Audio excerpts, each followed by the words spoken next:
Okay, this is Andrea Bryn. We're gonna record the head-to-toe demonstration. And this is Juan, he's agreed to have us record. And Juan, can you say your name? Juan. Thank you, Juan. And it's okay to record you today. Okay. So, as we've already gone over on previous recordings, you have to knock, wash your hands, provide privacy, explain what you're going to do. Oh, I forgot to say that last time. Nobody caught me. No, you didn't. I thought. Oh, I didn't do that. I said the two identifiers, but I forgot to say to explain it. See, it was that after lunch. You get a little tired. You people were not let it the slide. ones to harass We'll me. let it slide this time. Okay. No bonus All right. deducted. So, 20. for the first part, for the general survey part, you're going to want to walk in your patient's room and inspect them, okay? You're going to want to see how's he sitting, how's he dressed, did he not comb his hair today, did he not wash his clothes, is he awake, alert, and oriented to person, place, and time.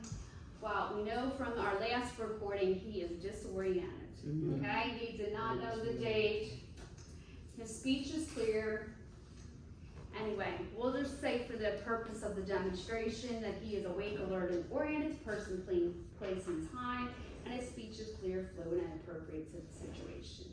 Because you also want to make sure you are clearly talking about the quality and appropriateness of the speech.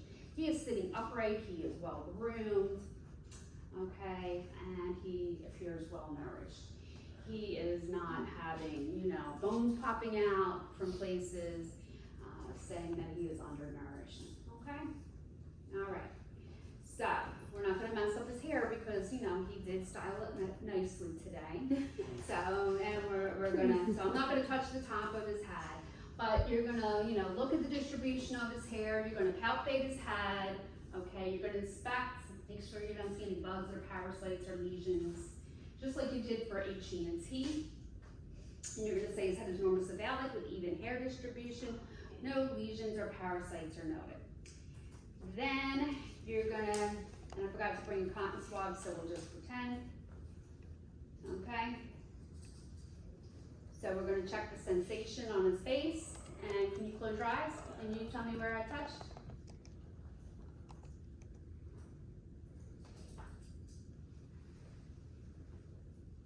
Okay. Can you smile for me? Can you raise your Can you raise your eyebrows? All right, can you pop out your cheeks?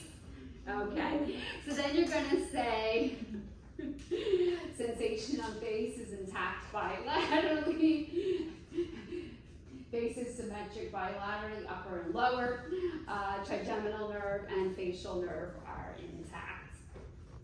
All right, so then, of course I didn't bring my pen light either, we'll just pretend I have my pen light. All right, you're gonna shine the light in his eyes. I'm a bad instructor today. And you're gonna check his pupils for reaction, and then you're gonna check for accommodation, and then you're gonna ask him, can you please follow this for me? Remember, I just always do up and down because I've always done that test for neurology purposes. Remember, try not to do your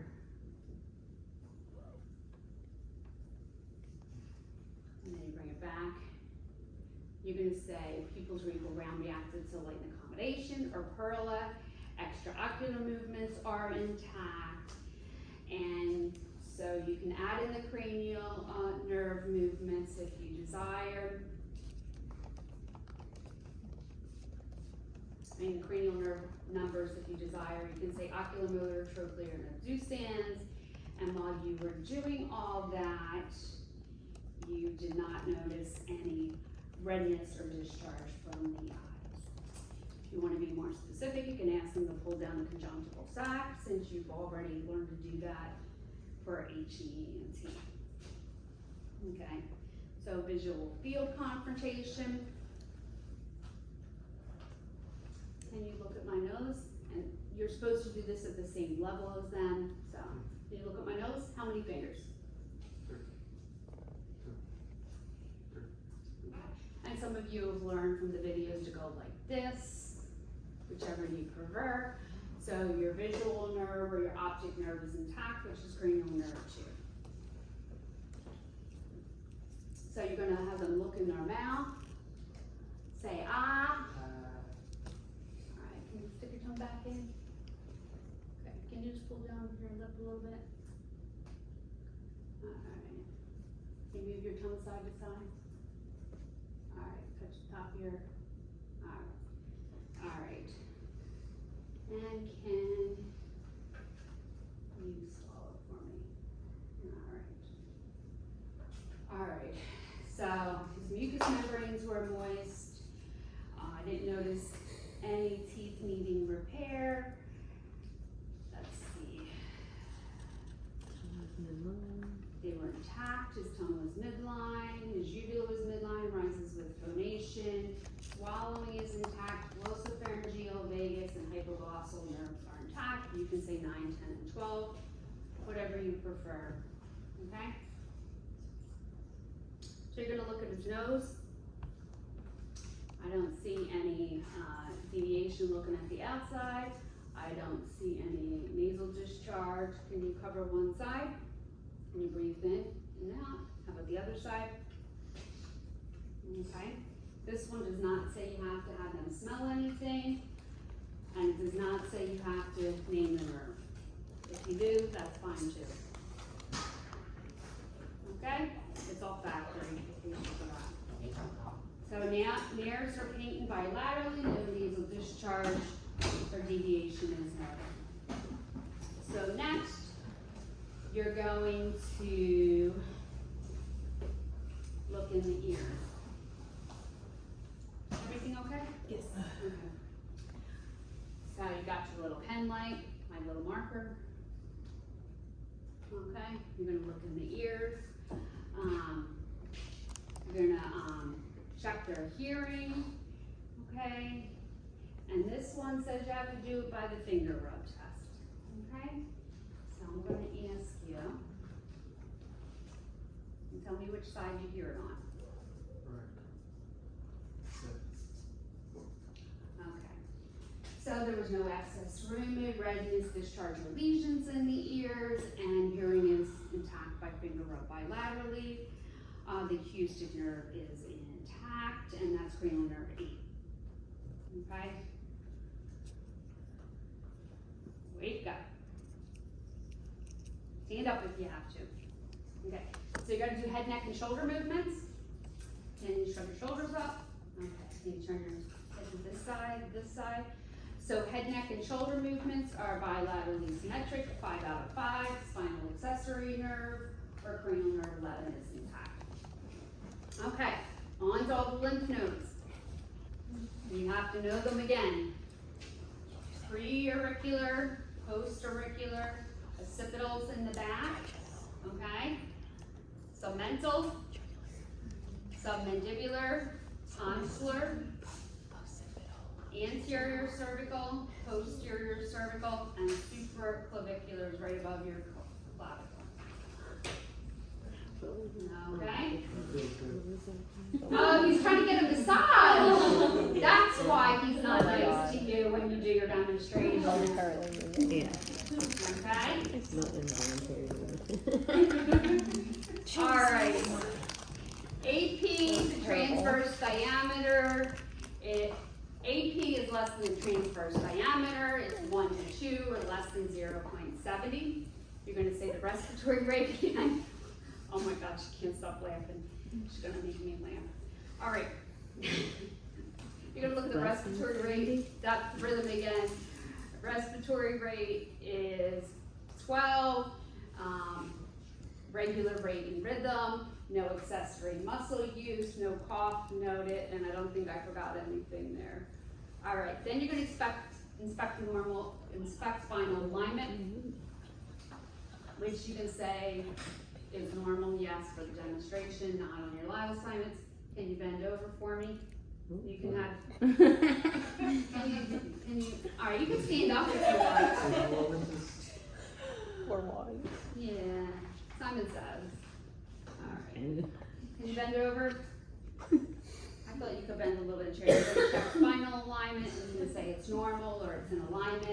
I know kyphosis or lordosis noted, or scoliosis, okay?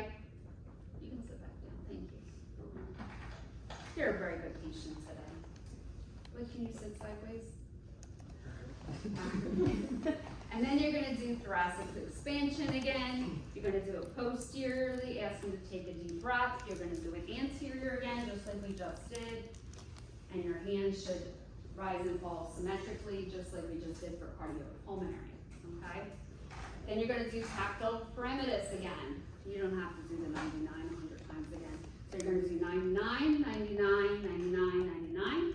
You're gonna do it posteriorly and anteriorly, 99, 99, 99, 99. And tactile perimetus is equal and symmetric bilaterally, anterior, posteriorly. And it does decrease as you go down. Okay. And then you gotta listen to 8 places on the front, 8 places on the back. So you're gonna do, can you turn a little bit? Thank you. 1, 2, 3, 4, 5, 6, 7, 8.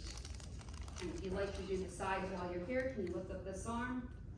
You can do your 1 and 2, and then this arm, 1 and 2, and then you do your 8 places on the front. 1, 2, 3, 4, 5, 6, 7, 8. Remember, you're avoiding all the bones, the scapula, etc. when you're listening to the bones. Okay? Now your partner's giggling back there at your faces. How am I supposed to keep a straight face? Now you're going to do carotid bruits like we just went over. Okay, so you're going to do, listen with one side, listen with the other side, hold your breath. No carotid bruits, bilaterally, you're going to palpate. You have a pulse there, you're weak and talking, you know. You're alive. All right, you're gonna listen, feel for both carotid pulses. These are getting me off track. Carotid pulses are 2+ bilateral. Now, for this, you have to use the diaphragm first, and then you have to use the bell. So it's aortic, pulmonic, herbs, tricuspid, and mitral. Then you gotta flip it over. Aortic, pulmonic, herbs, tricuspid, and mitral. There's a menon, I can never say menon. Say it. Menon. Yeah, I can never say that word. Apetny, A-P-E-T-N, aortic, pulmonic, herbs, tricuspid, mitral. Okay. Next, you're on to the abdomen, and you have to ask them, when was your last bowel movement? Okay, I was going to say he doesn't know. He's disoriented again. Do you have any trouble going to the bathroom? Do you have any trouble urinating? So everything's okay? Okay. So everything's okay down there. He's all good. We're all good. I had one student tell me, well, he just had his coffee this morning and he just was in the bathroom, so I know he just went during the middle of the demonstration. I'm like, we're glad to know his coffee habits and his habits going to the bathroom. I'm like, oh, okay. All right, so you're going to look at the contour of his abdomen. His abdomen is flat. His skin is uniform with the rest of his body. Otherwise, you can say it's round, large, distended, or protuberant. I don't think he has a protuberant abdomen, so we'll just go with flat, skin is uniform, and is consistent with the rest of the skin tone, okay? Then you're going to check for bowel sounds. You should start in the right lower quadrant. No, before you ask, I do not take off points if you accidentally start in the wrong quadrant. But you do have to listen to all quadrants. So, and no, you don't have to listen for 5 minutes in each quadrant or I would be here all day. Okay, so you're gonna listen in all 4 quadrants for vowel sounds. Okay, so vowel sounds are present in all 4 quadrants. Okay, and then you're gonna palpate the abdomen and you're gonna say the abdomen is soft and non-tender and non-distended in all 4 quadrants. Then we're gonna do CVA tenderness. Okay, way back here. Some people like to put this up under when they're checking spinal alignment or under the thoracic area so they don't forget while they're on the back.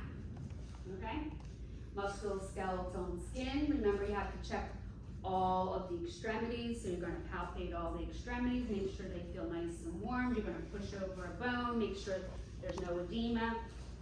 So we're doing down the legs, so the skin is warm, dry, and intact, no tenderness, deformity, or edema noted in any of his extremities.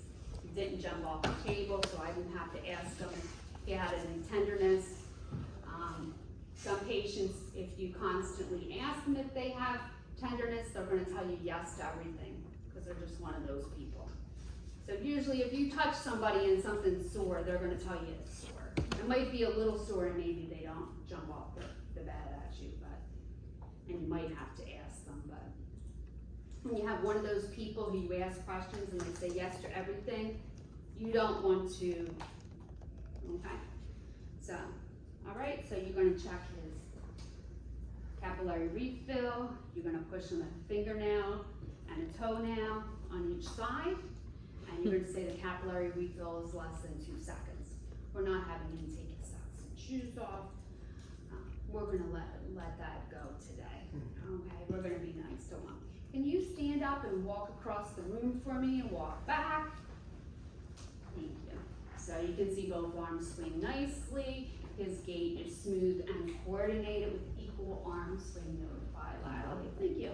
I'll hold the chair for you. We don't want any accidents or him falling while we're doing this demonstration because we're definitely being safe today. Okay? So, for the purpose of the demonstration and checking range of motion, you have to have them move in 3 directions for all areas. Can you move your head back and forth, up and down, in a circle, and side to side? Okay, so that was 3 areas for the head and neck. And can you shove the shoulders up? Okay, so for the arms, can you put your arms up? Can you put your arms back? Okay, can you bend them? Oh, all right, can you stand back up? Simon says. You're disoriented today. Can you stand up? Okay. Can you move your leg forward? How about the other leg? All right, how about bend your knee back? All right, other leg. All right, and then can you move it to the side? All right, the other leg. All right, so range of motion is full in the head and neck and arms and legs bilaterally. You can sit down. And then you're going to check extremity strength, okay? So you're going to squeeze my hand, push up, push down, lift this leg up, kick out, and then I usually have them do a dorsiflexion and a plantar flexion to say that the extremity strength is equal bilaterally 5 out of 5.